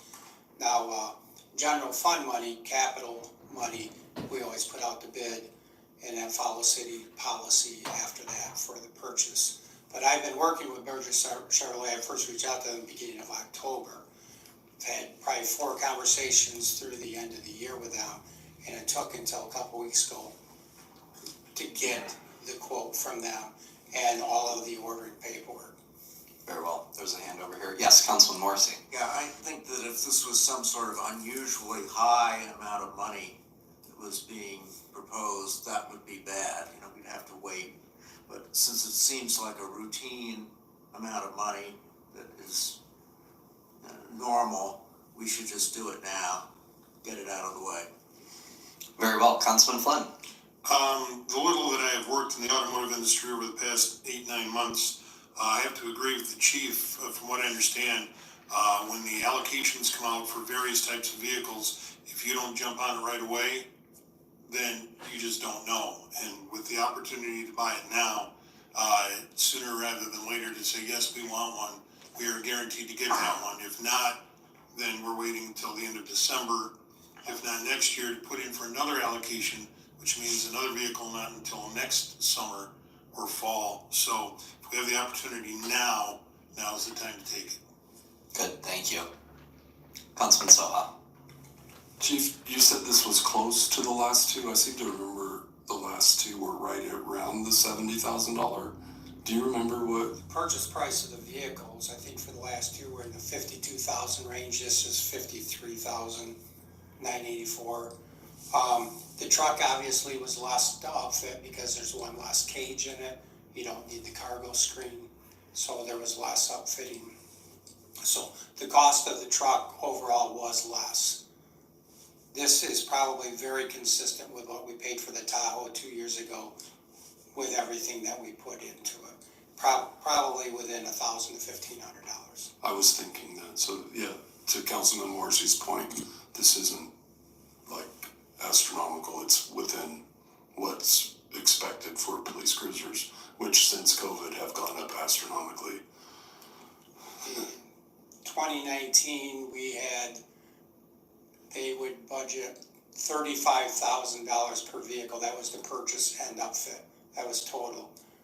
Starting in 2020, it went to 45. Each year after that, it has increased all the way up to almost 75. Councilman Bentley. Move to approve. Motion on the floor from Councilman Bentley to approve the vehicle purchase for $73,113.51, seconded by Councilman Morrissey. Any further discussion? All in favor? Aye. Any opposed? The ayes have it. Thank you. Thank you. Miscellaneous reports, no proclamations. Appointments, a bunch. Officers' compensation.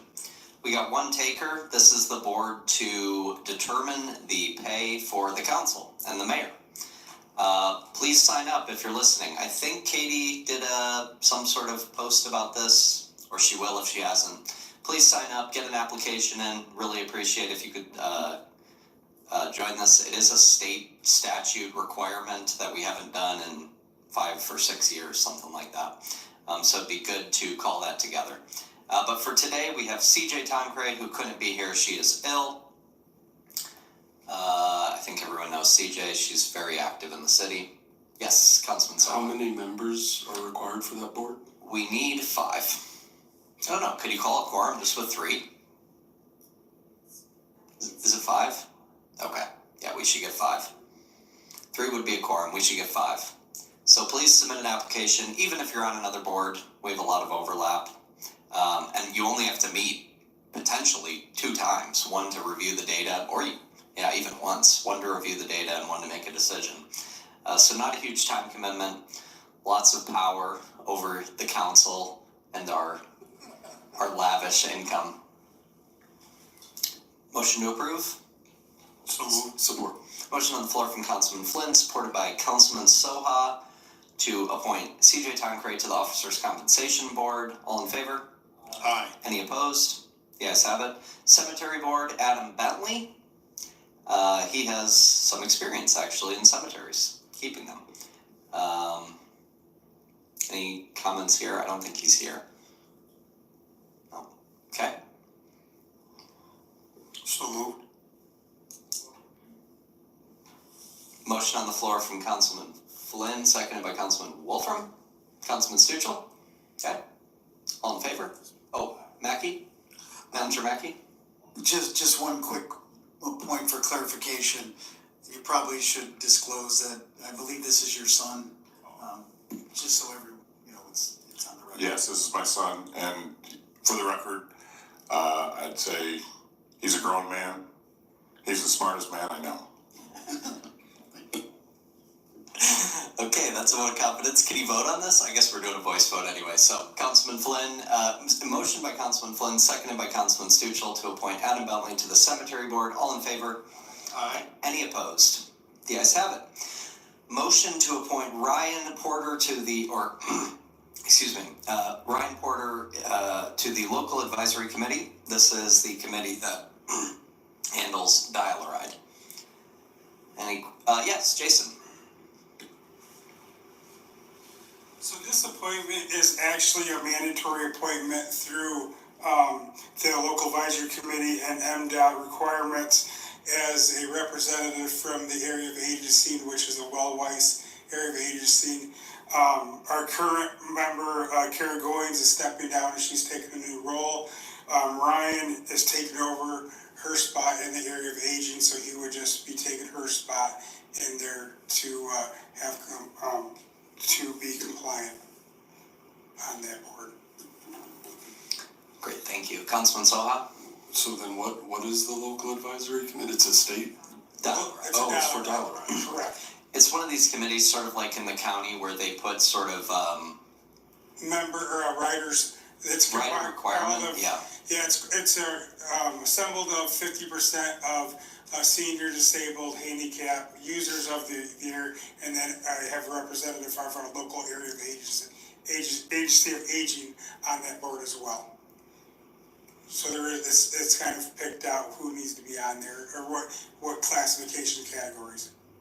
Councilman Bruns? I gather that you don't have to live in Hillsdale proper to be on this. Yes, because it's one of the advisory committees, like the airport and the state mandates that the person has a certain training or career or, yeah. Yeah. Now we will be looking for more also, as we had multiple resignations. They've been on there for 15, 20 years. Moving forward for next year, so definitely we need to get out there. The users of dial-a-ride are a big one. Senior, disabled, over 60. So we recognize the seniors at 60 for the LAC. I'm not 65, so definitely in the coming months, if we can get some feelers out there to help us out for next year. Okay. They only meet once a year. It's usually the first week of January. Great. Katie, could you post about that too? If you're over 60, if you're a senior, or if you're disabled or a user, then you are eligible to serve on the Dial-a-Ride Advisory Committee, which is called the Local Advisory Committee. Yes, sir. Confusing. Okay. Thank you very much. So for now, we have Ryan Porter.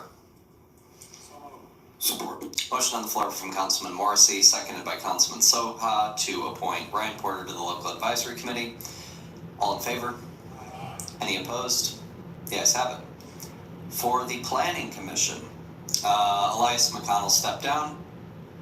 Jack Shelley is Jack here? No. Jack is a contractor, is that what you call it, for Ryan and Bradshaw? He does HVAC stuff and plumbing, so sort of filling Elias's specialty in contracting.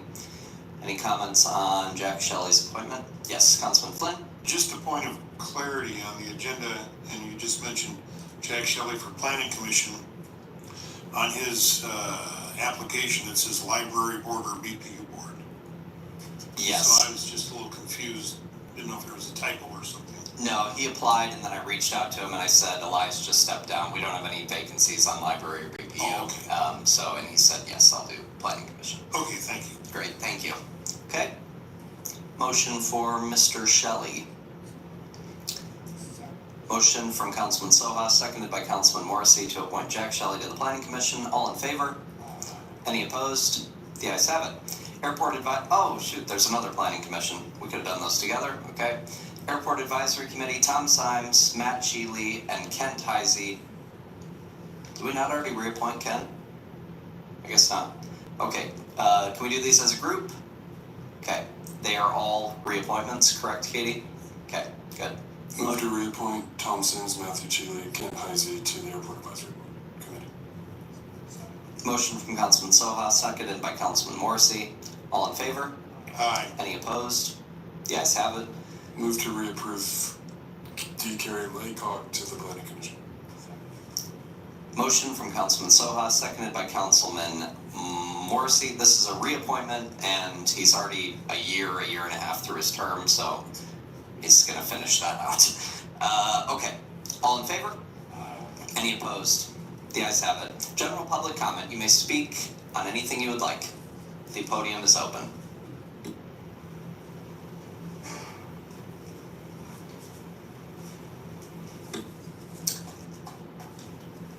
I will close the podium. No one around the corner? Jack? Okay. City Manager's Report. Manager Mackey. Thank you, Mayor Pro Tem. Just a few things to mention. Winter property taxes, so winter real property taxes are payable without penalty or interest through February 14th, 2025. The last date to pay 2024 real property taxes with the City of Hillsdale's Treasurer's Office is February 28th, 2025. After February 28th, the taxes are delinquent and must be paid to the county treasurer. Next topic, winter parking and snow removal ordinances. Just as a reminder, all vehicles must be removed from being parked on the street after 4 or more inches of snow has fallen. This is required by city ordinance.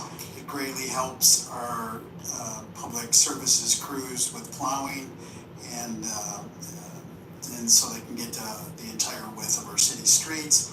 Also, property owners and occupants are required to shovel and de-ice the sidewalks in front of their home or business after snow accumulation to keep those sidewalks reasonably safe for the public. Yes. A question on that point. I've had a lot of residents say if we have to get our cars off the streets when 4 or more inches fall so that they can plow curb to curb, which is an excellent idea. Why don't the people who park downtown overnight have to do that? Is that something that somebody's looking at, one of the committees looking at? Because it's even posted downtown, no parking 2 a.m. to 6 a.m. yet. They still do, the plows come through and kind of plow them in, and then people complain that they have to walk through all the slush to get to the cities, you know, the stores and stuff. So is somebody looking at that?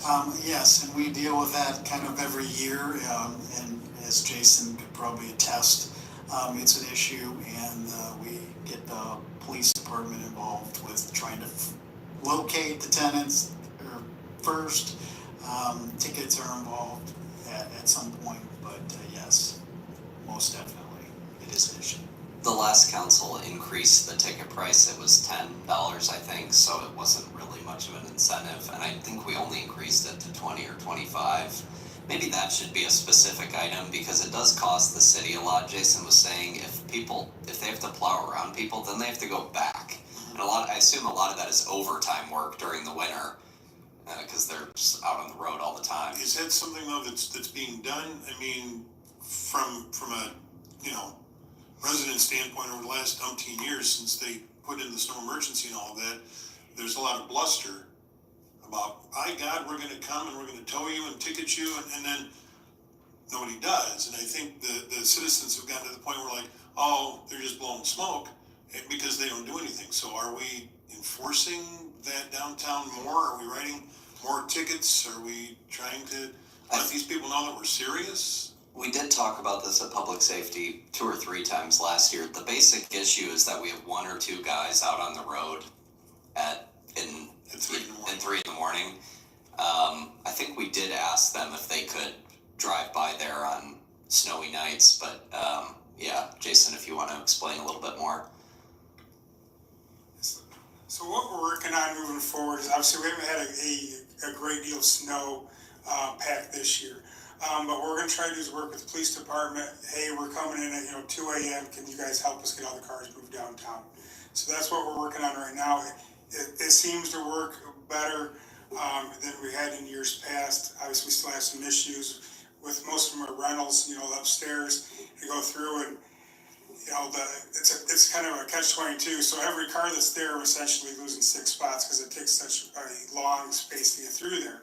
I'll plow them in if they're left there, and then, you know, either two things, I gotta come up there later to get them out, but we try to get as much as we can, and we'll plow them out and plow them out. The problem is, it's dangerous for our staff going up there because it turns into ice, and it's dangerous for the public, but we do as what we can.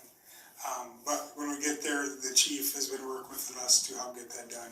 We will get that worked out better as the years go on, but it is an issue. I don't have a full resolve yet, but we're working on it. And then if you live downtown, what's the move? You go over to the downtown lot? What if that's not plowed? Yes, so the outer perimeter of the midtown lot is overnight parking. Okay. So you can park there, no ticket, no nothing, so you're fine there. I just actually talked with our foreman today to try to help facilitate the downtown parking lots. Traditionally, I've not done parking lots in overtime. We're gonna start moving that. We've talked with unions to come bring guys in, bring them in earlier, say 4 or 5 o'clock. As long as they have their 8 hours in, we're gonna pay them overtime in the front half, but they're gonna go home on the back half and only pay them, you know, a time and a half for the time they're here for over 8 hours.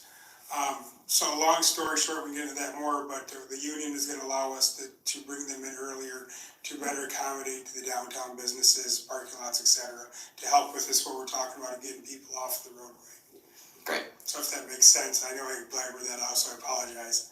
Thank you, Mr. Blake. Thank you. All set, Manager Mackey, sorry to interrupt. Nope, that's okay, no problem. Just a few last things, just wanted to, I'm gonna start reporting on these at each meeting as they come up, but we do have several open bid and RFP opportunities out there. The city is accepting bids for repair and replacement of sanitary sewer lines. The deadline for these bids is 2 p.m. on January 30th, 2025. Second, the city is requesting proposals for its primary banking services, including its main depository. The deadline for these proposals is 3 p.m. on February 12th, 2025. And then lastly, the city is requesting proposals for investment advisory firms for portfolio management services for the city's operating and capital funds. The deadline for these proposals is 3 p.m. February 12th, 2025. Bid and RFP packets containing full details and instructions on how to submit proposals are on the city's website and posted on the Mitten, which is the Michigan Intergovernmental Trade Network website. So have those things out for proposals. And if there are any questions of council? All set? Great, council comment. Councilman Bentley? Thank you, Mayor Pro Tem. Commissioner Ingles, I don't know if I can ask him to come back to the podium and just, no? If you could just say a few words about the, what was it, $40,000 rooms in all the schools before one vote. Can you make that make sense a little bit, or no? Well, we heard a 20-minute presentation on that, and the packet was deep. As was described earlier, there were a lot of statistics, a lot of numbers, and Board of Commissioners decided to spend the money on that proposal. The opioid committee had been contemplating the request for 2 or 3 meetings, as was described to me. As I mentioned earlier, I'm not on that committee, and I tried to ask many questions along the way to have a better understanding myself. And ultimately, my vote was no. Reason being, I think there are other avenues that could be pursued to accomplish some of the things that their goals were. 4 other commissioners thought that the calming rooms and the proposal that Ms. Firestone had was the best way to go. So I'm not sure I completely answered your question, but I tried my best. Thank you. Yeah, I think the confusion there is, I think a lot of people thought this had to do something to do directly with drug treatment, rehabilitation, crime, something like that, but. This request did not. Okay, well. And the opioid committee has, as I mentioned earlier, a list of criteria in order to award, and it's very deep. And this was item E, I think, as it was described. And so, as I said earlier, if you have an idea on something that would be a possible proposal or request, please bring that to me. I do speak with the other commissioners and we'll move forward the best we can. Thank you, Commissioner Ingles. Any other council comment? Councilman Flynn? I would just like to publicly say thanks to everybody who turned out to the road diet meeting last Thursday at the library. I was very pleased to see an overflowing crowd there. I would hope that this council would listen to everybody. I mean, there were a lot of very good suggestions from the people that this is going to impact. Not only the motoring public, but the people that work downtown, that live out on Broad Street. I was very proud to see almost everybody from council there. There are a lot of times when I've covered for the radio that nobody from the city is at a city meeting except for those running it. It's like you're the ones that are going to make the decision. I just hope that we, and Alan and everybody else that's involved, and Jason, can work together to come up with an acceptable plan. I personally think something needs to be done. I don't know if what they presented is the be-all, do-all, but I think there were some good ideas thrown out, maybe some not so good ideas, and I think if we can all sit down, the committees and those involved, that could sit down and come up with an equitable plan that is going to make sense for everybody. I took away from that, at least in my humble opinion, two basic things. One, this corner's a mess. It has been since the city was invented back in 18 whatever. So something needs to be done here. Secondly, from what I could understand, a lot of people, for whatever reason, were not fans of the bike lanes. And so that seemed to be one of the overwhelming thoughts was that, do we need bike lanes? That's not for me to say. I guess it eventually will be. But I just think that if we all sit down and rationally think about this, the positives and the negatives, that we can take what was presented and maybe pare it down or remodel it a little bit that will work for everybody walking and bicycling and driving. Yeah, very good. It was a great meeting. It would be good to, I don't know if we would send this to one of our committees. Would that be Public Services, Community Development? Planning Commission. Who wants to take it? It would be good to have a meeting like that where we're writing down all of the suggestions and then working through them. Would this work? Does it meet the grant specifications? Could we meet as a committee of the whole and for this and just have everybody kind of butt heads and say these things, work, these things we don't think will work, and kind of come up to an equitable solution? A working session on it? Yeah, something like that. Is that we possible? can do a working session, yeah. It might be worth it. There are 100 people there, and I think if we're gonna pass this without really irritating people, we need to accommodate a lot of different suggestions. Yes? If we may, I would ask, I got working with Alan today, working with MDOT to see what we can, we can't do with the grant.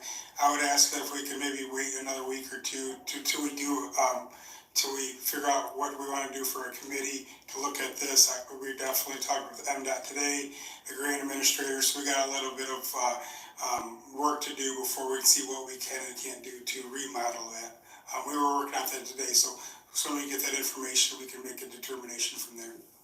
Thank you. Do you have an approximate date of when the council vote will occur? Let me get back to you on that. We definitely heard what was going on with some changes that need to be made. I met with Alan today. We need to get that taken through, and that'll determine where we need to go. So I'll get that answer for you. Very good. Thank you. If I may interject, and I did watch the video of the meeting, though I wasn't there, and you're right. There are a lot of people that I haven't seen participate in council meetings or other meetings, so it was a great turnout from young to old, a variety of folks. But I think it was said that for the grant purposes, the deadline was the end of February, but it was kind of a concept. So it might be something that mid-February, that last council meeting in February, we need this, but not for a final decision. It was more a concept to submit for the grant. The way Alan had put it was that council will be asked to approve the grant, and then after that, we can then say, okay, if approved, through the grant, let's tweak. So he was constantly reminding those in attendance that the plans that he had on the wall was not the be-all, end-all, but we are going to be asked by the end of February to approve or disapprove the MDOT grant, which he also went into great detail saying that even though we apply for the grant, we may not get the grant. If we do not get the grant, it's all water under the bridge. We're not going to do the project. We can't afford it. So one of three things is going to happen. Either A, we don't approve the grant council-wise, and then just project's not going to be done. We do approve the grant, we don't get it, or we do approve the grant, we are awarded the grant, and then, okay, how are we going to use the money? So one of those three things will happen. Yeah, good. Councilman Wolfram. Yeah, I agree. They clearly they did not expect the number of people that showed up. Like, my wife and I were getting chairs out of the next room, and people were standing room only, even though we filled up the entire space. And so I thought it was to see all those people come out. It was very interesting. And one of the questions that I think was brought up was in regards to the bike lanes. Would that be necessary to get the grant, given what the grant was, or could just the fact that you'd be improving walking, would that satisfy that? And I know Alan was going to look into that. Thank you. Councilman Bentley. Thank you. One of the things I was struck by was even the pro road diet calming people there. Everybody conceded that bike lanes aren't necessary. And my suggestion might be, instead of all 9 of us or 8 of us or whatever, an ad hoc committee to look at this. I do think this is the sort of thing where people are so invested that it might be worth calling a special meeting just for comments about that. I mean, if we have 100 people, and now probably the word has spread more, I'm fine doing it either way. But it would be good to solicit a lot of public comment, because the people's downtown. Yes, Manager Mackey. Once Alan and Jason here are kind of finish their communications with MDOT, hopefully it would be in the next couple of weeks, and we can report back to the council at the next meeting, their February 3rd or their early meeting, and then we can decide what to do. Okay, great. We'll be in communication about that. We can decide whether to do it at a regular council meeting or hold a special meeting for it. Any other council comment? I move we adjourn. Motion adjourned from Councilman Flynn, seconded by Councilman Soha. All in favor? Aye. Any opposed? The ayes have it. This meeting is adjourned.